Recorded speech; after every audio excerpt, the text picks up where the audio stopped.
작년에 여기서 시험에 나왔었죠? 자, 개발구역이 지정됐습니다. 첫 번째 효과, 특례가 인정되죠. 특례는 무슨 특례가 인정돼요? 특례는 개발구역이 일련의 절차를 거쳐서 지정이 되면 해당 지역은 도시군관리계획 위반 결정 절차 없이 이 계획관리지역은 더 이상 계획관리지역이 아니래. 무슨 지역이 된다고요? 도시지역 및 지구단위 계획구역으로 결정 고시된 걸로 보겠다. 특례를 인정해 주는 거예요. 원래 도시군관리계획은 우리 국토계획법에서 위반 결정 절차 거쳐서 지정하고 해야 되잖아요. 그런데 개발구역 지정 절차를 거쳐서 지정되면 이 지역은 더 이상 계획관리지역이 아니고 무슨 지역이요? 도시가 될 지역이니까 도시지역 및 지구단위 계획구역으로 결정 고시된 걸로 본다. 본다는 말은 의제 간주, 그죠? 본다. 그래서 특례를 인정해 주는 거예요. 특례. 그런데 어디에다가 개발구역을 지정하면 이런 특례는 인정하지 않는데 어느 지역에다가 개발구역 지정하면 자, 여기가 칠학지구, 아까 칠학지구에다가 개발구역 지정할 수 있다고 했잖아요. 규모 상관없이, 그죠? 여기에다가 개발구역을 지정하면 이 지역은 도시지역이 아니라 그냥 계획관리지역의 개발구역이 지정된 거예요. 어디에다 지정하면 제외한다고요? 칠학지구. 그리고 또 이 계획관리지역에 지구단위 계획구역이 이렇게 지정돼 있대. 근데 여기에다가 개발구역을 지정하면 그냥 이 지역은 계획관리지역 안에 개발구역인지 이 지역은 도시지역이 되는 게 아니란 이야기예요. 자, 그래서 여기 계획관리지역 안에 지구단위 계획구역이지 여기가 도시지역이 되는 게 아니에요. 어디에다가 개발구역을 지정하면 그런 특례를 인정하지 않는다고요. 칠학지구 및 도시적 외의 지구단위 계획구역에다는 제외한다. 그러니까 이 지역은 도시역이 되는 게 아니란 얘기죠. 그래서 이런 부분들 딱 체크를 해 놓으시기 바랍니다. 자, 그러면 개발구역이 지정되면 방금 전에 어떤 특례가 있었어요? 당위적은 도시적 및 지구단위 계획구역으로 결정고시된 것을 봤잖아요. 도시군관리계획이 결정고시된 것을 봤잖아요. 우리 국토계획법에서는 관리계획이 결정되면 후속 조치로서 뭘 하라고 그래요? 이 결정된 내용에 대한 지용도면을 작성하고 고시하라고 그러죠? 그래서 우리 국토계획법에서는 이런 관리계획 결정 효력은 지용도면을 고시한 날부터 발생한다 그러잖아요. 그래서 여기서도 이렇게 특례를 인정했지만 결정된 내용에 대한 지용도면은 고시해야 될 의무가 있잖아요. 그런데 그 지용도면 고시는 언제까지 하면 된다고요? 사업 시행기간 내, 사업 시행기간 안에만 지용도면 결정된 내용에 대한 도면 고시하면 된다. 그래서 이 지용도면 고시에 대한 특례도 있습니다. 자, 그 부분들 딱 체크하시고 그 다음에 이제 또 하나 이제 제일 중요한 거 작년에 나왔던 거, 자, 이 개발구역이 지정됐습니다. 그러면 이제 개발구역이 지정되거나 구역 지정을 위해서 주민의 의견 청취하기 위해서 공고공람한 지역에서는 그 지역에서는 이 안에서 이런 행위를 할 때는 허가를 받으세요. 자, 그래서 개발구역에서 허가 받아서 해야 되는 사항이 있습니다. 작년에 이 허가 사항이 시험에 출제가 됐었습니다. 개발구역에서 어떤 행위에 대해서는 허가를 받아야 되느냐? 7가지. 7가지가 뭐예요? 토건을 적분하면 형벌을 받는다. 자, 우리 국토계획법에서는 토건을 적분하면 형을 받는다. 제가 이런 말 했어요. 일명 개발행위. 그죠? 그러면 국토계획법에 있는 개발행위. 여러분이 이 개발구역이 지정이 안 돼도 여러분은 국토계획법에서 뭐 건물을 짓거나 공장을 설치하거나 형질 변경하거나 토속 제치하거나 그럴 때는 개발행위 허가 받아서 해야 되잖아요. 안 그러면 허가 안 받으면 개발행위 못하게 돼 있죠. 근데 개발구역이 지정되면 그 국토계획법에 있는 개발행위 허가 규정이 여기에서 그대로 적용되기도 하고 또 강화돼서 들어오기도 하고 또 추가돼서 없던 것도 여기서 허가를 받아야 할 사항이 있다는 얘기예요. 그럼 추가된 사항은 뭐고요? 벌채, 중목의 벌채, 그죠? 벌채. 자, 그러면 개발구역이 지정되면 이 안에 개발구역이 지정되면 이 안에서는 이 건축법에 의한 건축물 건축할 때 허가를 받으래. 여기서 무조건 허가를 받으래. 건축. 그리고 뭣도 포함해서 가설 건축물도 포함해서 일반적인 이런 개발구역이 안 돼 있으면 개발구역이 안 되면 여러분 어때요? 건물을 지을 때 허가를 받아서 할 수도 있고 신고를 하고 할 수도 있고 특히나 가건물 같은 경우는 허가사항은 거의 없잖아요. 신고라든지 그냥 의제 처리한다든지 그런데 여기에서는 구역 안에서는 다 허가를 받고 하라는 얘기죠. 일반 규제보다 더 강화되는 거죠. 건축, 가건물 포함. 그리고 또 여기에 건물 있을 때 건축물을 대신할 때 우리 건축법에서는 건물 대신할 때 어떻게 허가를 받아서 하는 것도 있고 신고하고 하는 것도 있잖아요. 근데 여기서는 대신 허가 받아라. 그죠? 허가 받아라. 신고 규정 없다 이 말이잖아요. 또 건축물의 용도 변경. 우리 건축법에서는 건물의 사용 용도를 바꿀 때 어떻게 합니까? 허가 받아서 하는 것도 있고 신고로서 하는 것도 있고 신청해서 하는 것도 있고 그냥 하는 것도 있잖아요. 근데 여기서는 용도 변경 허가를 받아야 된다. 그래서 일반적인 규제보다 개발구역에서는 더 많은 규제가 이루어진다는 이야기예요. 자, 그래서 이런 건축 건축 그리고 대일선 용도 변경 허가사항입니다. 그리고 또 이 안에서 국토계획법처럼 인공을 가하여 제작하는 공작물 설치할 때는 미리 설치 전 허가를 받아라. 그리고 또 형질 변경. 우리 국토계획법에서 형질 변경이 뭐였어요? 절토, 성토, 정지, 포장 이런 형상을 변경 행위 공유수면 매립 이게 형질 변경이었죠?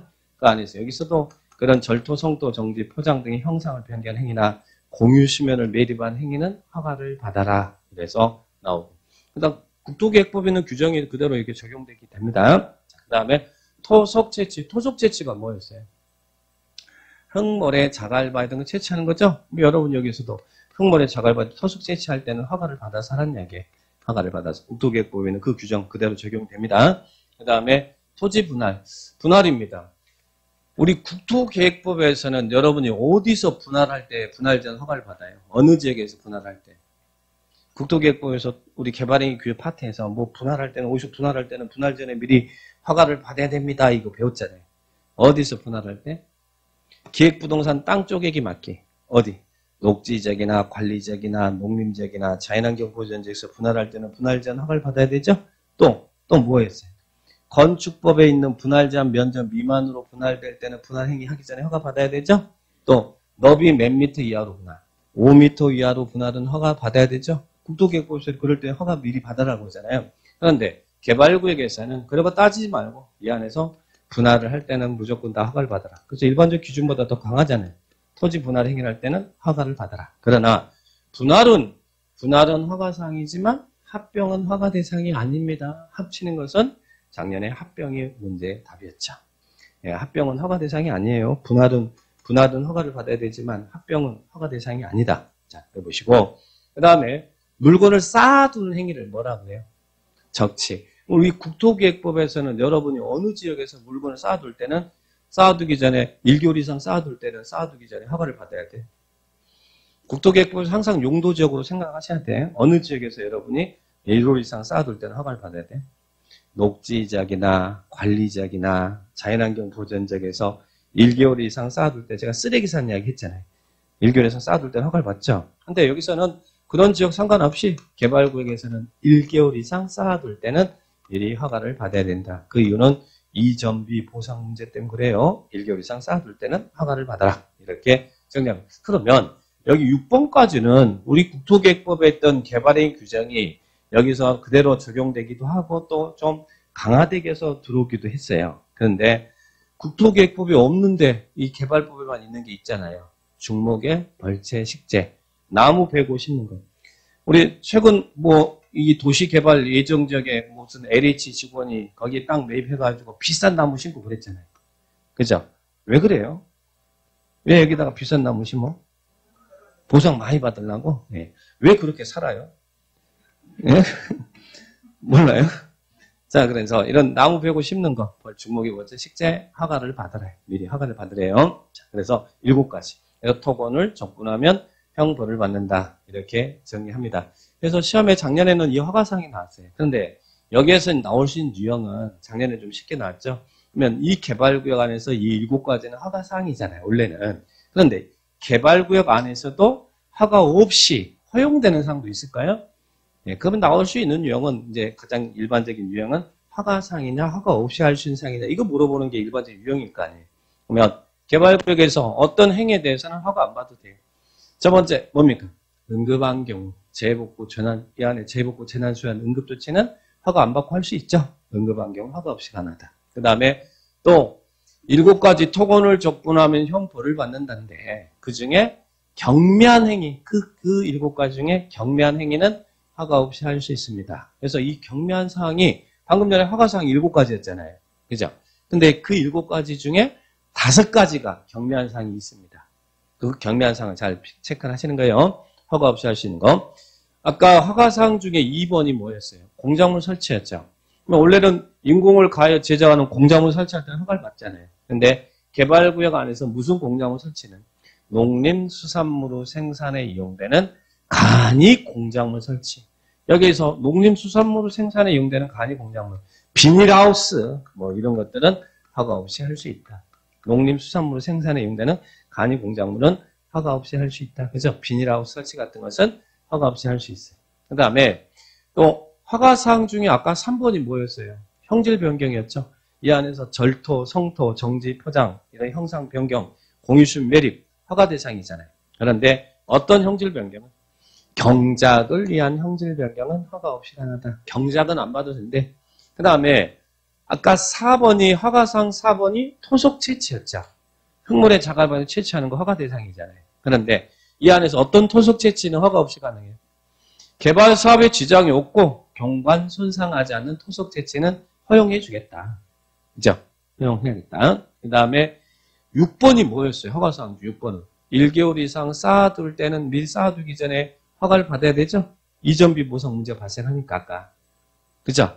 적분한다. 적치. 1개월 이상 쌓아둘 때는. 그런데 여기서는 개발구역 안에 남겨두기로 결정한 대지 안에 전체하기로 결정한 대지 안에 물건을 쌓아둘 때는 이전비 보상 문제 발생하지 않잖아요. 그러니까 그때는 허용해 주겠다라는 이야기.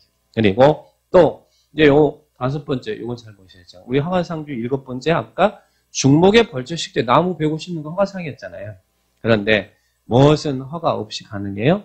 관상용 중목을 임시로 식재하는 것은 임시로 심어놓는 것은 관상용은 보상 문제 따르지 않거든요. 그러니까 그것은 임시 식재는 허가 없이 할 수 있다는 이야기예요. 그런데 여기서는 반전에 반전이 있으니까 조심하셔야 돼요. 단 어디에서는 제외한다. 경작지에서는 임시 식재는 제외한다. 제외한다는 말이 무슨 말이에요? 경작지에서 관상용 중목을 임시로 식재하는 것은 허용하지 않는다 이 말이죠. 허가 받아야 된다 이 말이잖아요. 그러니까 여기서는 요 단서가 있을 때와 없을 때를 잘 구분해서 정리하셔야 됩니다. 이거 없으면 허용사항이고 이거 있으면 허가 받아야 될 사항이니까 조심합니다. 그러면 방금 전에 7가지 허가사항 중에 지금 5가지가 경미한 사항이 있잖아요. 그러면 경미하지 않는 항상 허가를 받아야 되는 2가지 사항이 있다는 이야기잖아요. 허가사항 중 몇 번과 몇 번은 항상 허가를 받아요. 경미한 규정이 없는 사항이 거기 있는 허가사항 중에 1번과 5번은 항상 허가사항이구나. 개발구역 안에서 1번과 5번은 그죠? 1번이 뭐였어요? 건축물 건축, 가건물 포함, 대수전 용도 변경이죠? 그것들은 건물을 건드는 것은 다 허가사항이라는 이야기예요. 건물 건드는 것은. 그 건물이 가건물이든 뭐든 다 허가사항이에요. 또 땅 쪼개는 것은 무조건 허가를 받아야 된다. 건물 건들고 땅 쪼개는 것은 개발구역 안에서 무조건 허가사항이다. 경미한사항이 없다. 이렇게 딱 1번과 5번 그런 부분들 비교해서 딱 정리를 해놓으시기 바랍니다. 그 내용이 이렇게 나와 있고요. 그러면 이제 또 한 가지. 개발구역이 지정되면 일반 규제보다 더 많은 행위 규제가 이루어지잖아요. 근데 만약에 이 개발구역 지정되기 전에 여러분 땅이잖아요. 여기가. 여러분 땅 지역이 지금 도시개발이 되는 지역이 됐다고 공고가 됐잖아요. 근데 여러분이 이 지역 이전에 구역 지정 이전에 인허가 받아서 사업에 착수했어요. 내 땅에서 내가 건축허가 받아서 공사하고 있었어. 근데 개발구역이 지정됐습니다. 그러면 기득권보 경과조치 인정할까요? 아니면 공사 중단해야 될까요? 구역이 지정됐다고 바로 사업 시행되고 그러지 않습니다. 상당히 많은 시간이 걸립니다. 그래서 우리 법에서는 구역 지정 전에 이미 인허가 받아서 사업에 착수했다면 그때는 지정과 상관없이 계속 공사할 수 있다. 이걸 기득권보 경과된 조치는 인정하겠다. 그죠? 대신 구역 지정 전에 이미 인허가 받아서 착수했다면 계속 공사를 할 수 있는데 한 가지는 하래. 한 가지는 뭐 하고? 신고하고 계속 공사하래. 구역이 지정되면 몇 일 이내에 신고하고 30일 이내에 신고하고 계속 공사해라. 30일 이내에 신고하고 그죠? 기득권보 경과조치 인정. 혹시 질문해 볼까요? 우리 국토계획법에서도 여러분이 여러분 땅에 인천시가 뭐 공원 조성하겠습니다라든지 뭐 하겠습니다라고 관리계획 결정되면 결정 전에 이미 인허가 받아 착수했을 때도 국토계획법에서는 여러분은 허가 없이 계속 할 수 있었죠. 기득권보 경과조치 했잖아요. 근데 국토계획법에서는 별도로 인가 허가 신고 없이 그냥 할 수 있었잖아요. 신고도 없었잖아요. 근데 국토계획법에서 결정한 내용이 여러분 땅에 뭐가 결정되면 그때는 신고하고 해야 되는 규정이 있었죠. 무엇은 삐리리 내에 신고하고 계속 공사할 수 있다 그랬는데 기득권을 보여주면 어느 지역에서는 신고해야 돼요? 예, 제가 너무 큰 기대를 했나요? 시가와 조정구역이나 수산자원보호구역에서는 3개월 이내에 신고하고 계속 공사해라. 그죠? 시가조정구역 수산자원보호구역이 여러분 땅에 지정되면 그때는 기득권 인정하지만 거기서는 3개월 이내에 신고하고. 그래서 시가조정구역 수산자원보호구역은 3개월 이내에. 자, 개발구역은 매일 30일 이내에 신고하고 계속 공사할 수 있다. 그래서 국토계획법은 3개월, 시가조정구역 수산자원보호구역은 도시개발구역은 30일 이내에 신고하고 계속 공사할 수 있다. 자, 그렇게 정리를 딱 해놓으시 기 바랍니다.